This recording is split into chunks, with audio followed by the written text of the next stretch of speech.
நீங்க நியூ மாமா அப்படின்னா இந்த வீடியோ உங்களுக்கு ரொம்ப யூஸ்ஃபுல்லா இருக்கும். ஸோ நீங்க நியூ மாம் அப்படின்னா நீங்க ரெண்டு இம்பார்ட்டன்ட் திங்ஸ் பண்ணுவீங்க. ஒன்னு வந்து பாத்தீங்கன்னா பிரெஸ்ட் ஃபீடிங், இன்னொன்னு வந்து பாத்தீங்கன்னா நீங்க பேபிக்கு நாப்பி சேஞ்ச் பண்றது.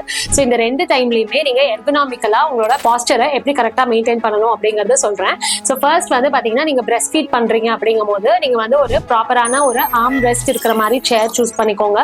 பின்னாடியும் வந்து ஒரு கரெக்டா ஒரு பில்லோ வச்சு நல்லா சப்போர்ட் பண்ணிட்டு கீழேயுமே வந்து நீங்க பேபிக்கு வந்து ஒரு 1 or 2 பில்லோஸை வச்சு பேபியோட ஹைட் நல்லா மேலே ஏற்றி நீங்க வந்து பிரெஸ்ட் ஃபீட் பண்ணீங்கன்னா உங்களோட லோ பேக் பெயினை வந்து அது கம்ப்ளீட்டா ப்ரிவென்ட் பண்ணும். அதே மாதிரி ரெண்டாவது வந்து பேபிக்கு நாப்பி சேஞ்ச் பண்ணும் போதெல்லாம் நின்னுட்டு குமிஞ்சு சேஞ்ச் பண்றதுக்கு பதிலா பேபி கூடவே நீங்க உட்காந்துட்டு நாப்பி சேஞ்ச் பண்ணுங்க. அதே மாதிரி நீங்க வந்து பேபி குளிக்க வைக்கிறீங்க அப்படிங்கிற மாதிரி டைம்லயுமே நீங்க சிட்டிங் பொசிஷன்ல உட்காந்து பேபியை நீங்க வந்து குளிக்க வைங்க. ஸோ இந்த மாதிரியான சின்ன சின்ன எர்கனாமிக்கல் சேஞ்சஸ் நீங்க வந்து உங்களோட பாஸ்டருக்காக நீங்க பண்ணீங்க அப்படின்னா உங்களோட லோ பேக் பெயினையும் அது ப்ரிவென்ட் பண்ணும். அட் த சேம் டைம் உங்களுக்கு இன்கேஸ் டயஸ்டேசிஸ் ரெக்டை இதெல்லாம் வந்து போஸ்ட்மார்ட்டம் இஷ்யூஸ் ஏதாவது இருந்தது அப்படின்னா அதை ஜாஸ்தி படுத்தாம ப்ரிவென்ட் பண்ணும். உங்களுக்கு தெரிஞ்ச நியூ மாம்ஸ் யாராவது இருந்தாங்க அப்படின்னா இந்த வீடியோவை கண்டிப்பா ஷேர் பண்ணிடுங்க.